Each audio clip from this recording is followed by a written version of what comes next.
Hello, இன்னைக்கு Deepavali பட்சண வகைரால third day ஒரு sweet ஒரு ஹாட் பண்ணி காட்ட போறேன். அந்த ஸ்வீட் என்னன்னா சம்பா கோதுமை ரவை இருக்கு பாருங்க, அதை வச்சு ஈஸியா ஒரு ஹல்வா, அப்புறம் ஒரு காட்டியா அப்படின்னு நார்த் இந்தியாவில் ஒரு ஸ்நாக்ஸ் இருக்கும் பாருங்க, அது வயசானவா கூட சாப்பிடலாம், ஈஸியா டைஜஸ்ட் ஆகும், குழந்தைகள் சாப்பிடலாம், காரம் கிடையாது, உப்பு பெருங்காயம் ஓமம் கடலை மாவு வச்சு பண்றது இது. இந்த வீடியோ ஃபர்ஸ்ட் டைம் பாக்குறவா ஆல்ரெடி நான் இதுக்கு முன்னாடி தீபாவளி லேகியம் எப்படி பண்றதுன்னு ஒரு வீடியோவும், அதுக்கப்புறம் 2 வீடியோ, ஒரு ஸ்வீட்டும் ஒரு உப்பு பட்சணமும் ஒன்றும் போட்டிருக்கேன். அது இல்லாம லாஸ்ட் இயர் தீபாவளிக்கு நாங்க ஒரு 3 வீடியோ போட்டிருக்கோம். மகிழம்பூ முறுக்கு, அப்புறம் ரிப்பன் மிக்சர் ஸ்வீட், அதே மாதிரி 3 போட்டிருக்கோம். தேவைப்படுறவா கீழே லிங்க் கொடுத்துருப்பா, அதில் போய் பார்த்து பண்ணுங்க. அதுவும் நல்லா இருக்கும், ரொம்ப நல்லா இருக்கும் மகிழம்பு முறுக்கெல்லாம். இது சம்பா கோதுமை ரவை, இது நம்ம உப்புமாக்கெல்லாம் பண்றதுக்கு வாங்குவோம் இல்லையா, அந்த ரவை தான் இது.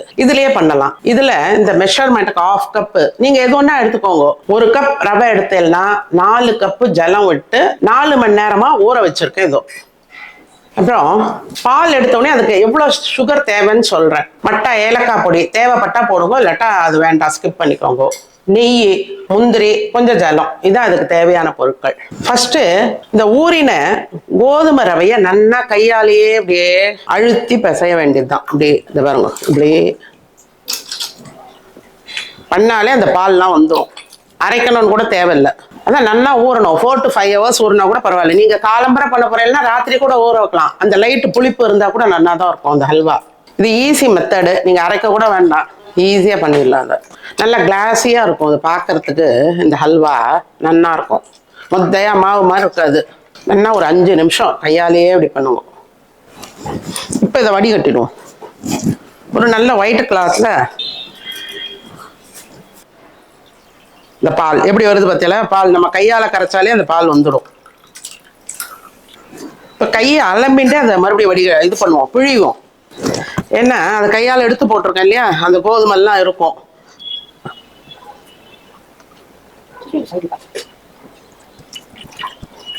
துணியில வடிகட்டினா தான் நல்லா கிளீனா வந்துடும் அந்த பால் மட்டும்.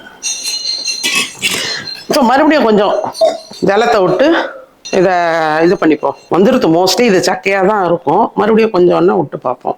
அதே கப்லேயே ஒரு அரை கொடுங்க போதும், நிறைய வேண்டாம். மறுபடியும் அதை வடிகட்டிடுவோம். இந்த சக்கை அதில் விழாம பார்த்துக்கோங்க.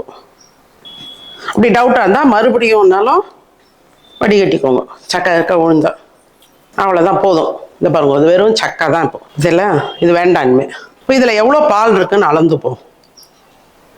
1 2 3 4 பால், கரெக்டாக 4 இருக்கு. அப்படியே மூடி வச்சிருவோம். இப்போ இதில் 1 ஸ்பூன் நெய் விட்டுக்கிறேன், முந்திரியை வறுக்கிறதுக்காக. ஒரு இடத்துல அப்புறம் காந்தி வரும். இதில் 1 கப் ரவை எடுத்தோம் இல்லையா, அது மொத்தம் 4 கப்பு பால் கிடைச்சிருக்கு. 1 கப் ரவைக்கு 2 கப்பு சர்க்கரை. இல்லை கொஞ்சம் மட்டா தண்ணி, ஒரு 1/4 கப் இதுலயே தண்ணி விட்டா போதும். அது மெல்ட் ஆகணும் பாருங்க.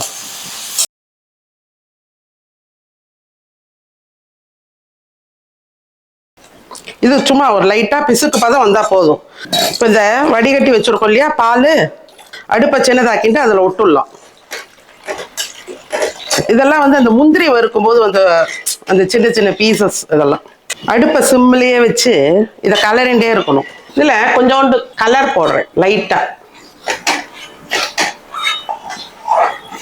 அடுப்பை சின்னதாவே வச்சு பண்ண அது பாருங்க, கிளாஸியா இருக்கு பார்த்தா, எல்லாம் பார்த்தா அழகா.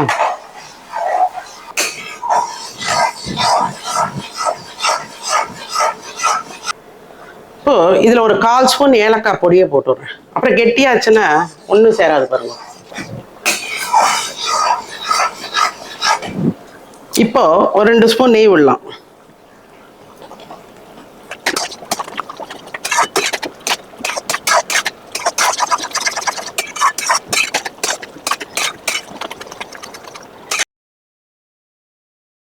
மறுபடியும் ஒரு 2 ஸ்பூன் நெய்.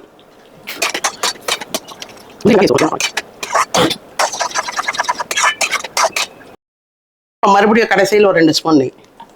மொத்தம் ஒரு 1/2 கப் நெய்க்கு டெஃபினட்டா விடணும். ஃபர்ஸ்ட் நெய்யை குடிக்கும், அப்புறம் எல்லாம் வெளில கக்கிடும் அப்புறம் கடைசியில்.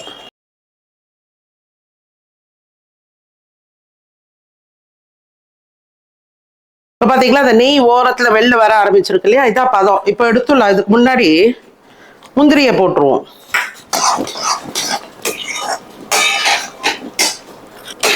ரோஸ் எசன்ஸ் பிடிக்கிறவா விட்டுக்கோங்க, நான் இன்னைக்கு எதுவும் விடலை. இப்போ அடுப்பு அணைச்சுடுறேன். இப்போ பாருங்க, இந்த பாத்திரத்துக்கு டிரான்ஸ்ஃபர் பண்ணிடுறதுல நெய் தடவி இருக்கேன், கொஞ்சம் போட்டுறேன். எப்படி அழகாக உழறது பாருங்க, கிளாஸியாக இருக்க, ரொம்ப அழகாக இருக்கும். அது பார்க்கவே நல்லா இருக்கும். ஆறுன அப்புறம் அழகாக ஸ்பூனில் எடுக்கலாம். நல்லா ஒரு கொஞ்சோண்டு முந்திரி மீத்தி வச்சுருந்தேன், அது மேலாக ஒரு ஷோவாக போடுவோம். இது பாருங்க, இது ஒரு 1/2 hour ஆகிடுத்து. இதில் நல்லா அழகாக எடுக்க வருது பாருங்க, நல்லா பர்ஃபெக்டாக இருக்கும். ரொம்ப அழகாக இருக்கு பாருங்க, தனியாக வருது. பார்த்தீங்களா, இந்த கோதுமை அல்வா இப்போ ரெடியாக எடுத்து பார்த்தீங்களா, இது ரொம்ப பார்க்கறதுக்கே கண்ணுக்கு ரொம்ப நல்லா இருக்கும், வாய்க்கும் டேஸ்ட்டு கரெக்டாக இருக்கும். இல்லை இப்போ அடுத்து இந்த காட்டியாக பண்ணி காட்டுறேன். இப்போது கடலை மாவு இங்கே 1/3 கப்பால் 3 கப்பு போட்டிருக்கேன். அப்புறம் இதுக்கு தேவையான அளவு ஒரு 1/4 ஸ்பூன் போட்டால் போதும், ரொம்ப உப்பு வேண்டாம். நல்லா ஒரு 1/4 ஸ்பூன் உப்பு, 1/4 ஸ்பூன்ல பாதி பெருங்காய பொடி போட்டால் போதும். ஓமம் கொஞ்சோண்டு இந்த மாவுக்கு தகுந்த மாதிரி போடணும், 1/4 ஸ்பூன்ல பாதி போடுவோம் போதும். கோல்டு வின்னர் எண்ணெய் தான் எடுத்திருக்கேன், இது பொரிக்கிறதுக்கு அதுதான் யூஸ் பண்ண போறேன். இந்த மாவுல கலக்கிறதுக்கு இந்த 2 டேபிள் ஸ்பூன் எண்ணெய் எடுத்து வச்சிருக்கேன் நான். இப்போ ஃபர்ஸ்ட் என்ன பண்ணணும்னா, இந்த மிக்சி ஜார் எடுத்துக்கோங்க. எந்த கப்பில் மாவு எடுத்துமோ அந்த கப்பில் ஒரு 3/4 ஜலத்தை எடுத்துப்போம். வேணா அப்புறம் கூட விட்டுக்கலாம். 3/4 ஜலம் எடுத்துருக்கேன். அதுக்கு தேவையான அளவு உப்பு ஒரு 1/4 ஸ்பூன் கம்மி தான். மட்டா பெருங்காயம், அப்புறம் அந்த 2 டேபிள் ஸ்பூன் எண்ணெய் சொன்னேன் இல்லையா, இதை பாருங்க. இதுக்கு வெண்ணெய் நெய் எல்லாம் வேண்டாம். இதை மிக்சியில் ஹை ஸ்பீடில் வச்சு இதை அரைக்கணும். காட்டுறேன் பாருங்க. இப்போ இதை பார்த்தீங்களா, ஒரு 30 செகண்ட்ஸ் டைம் பார்த்துக்கோங்க. ஹை ஸ்பீடில் வச்சு இப்படியே அரைக்கணும், நடுவில் நிறுத்தாதீங்க. அப்படியே அரைச்சா இது இந்த மாதிரி வரும், ஒயிட்டாக நல்லா அப்படி வந்துருக்கு பாருங்க. நிறைய பண்ணும்போது இன்னும் நல்லா ஃப்ளஃபியாக வரும். நான் கொஞ்சம் குவான்டிட்டி தானே பண்ணுறேன். இப்போ இதில் இதை விட்டுருவோம்.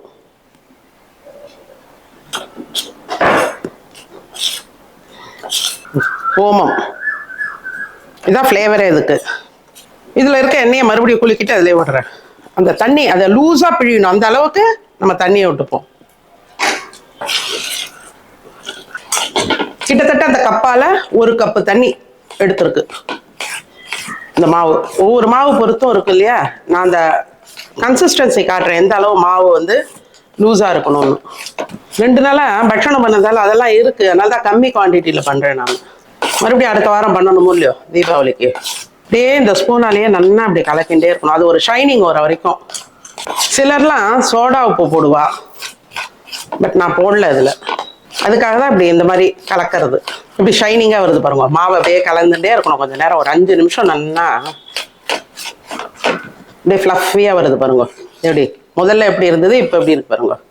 இப்போ அடுப்பில் எண்ணெய் வச்சுருக்கேன் ஆல்னியில்.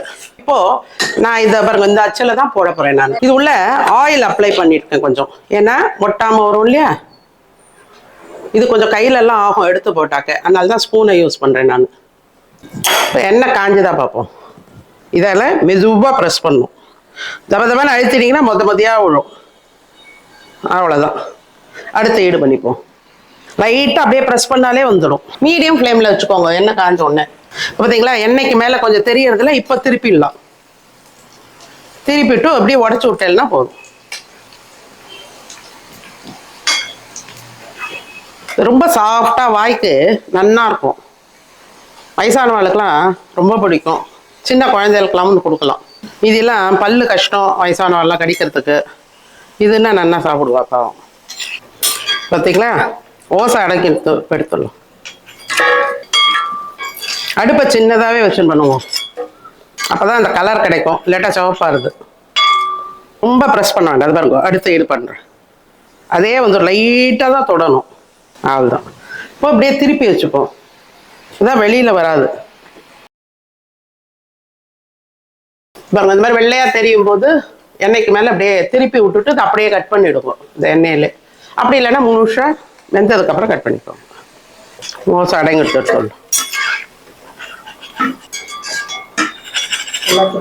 இதே மாதிரியே இன்னும் 2 ஈடு இருக்குது, பண்ணிட்டு காட்டுறேன்.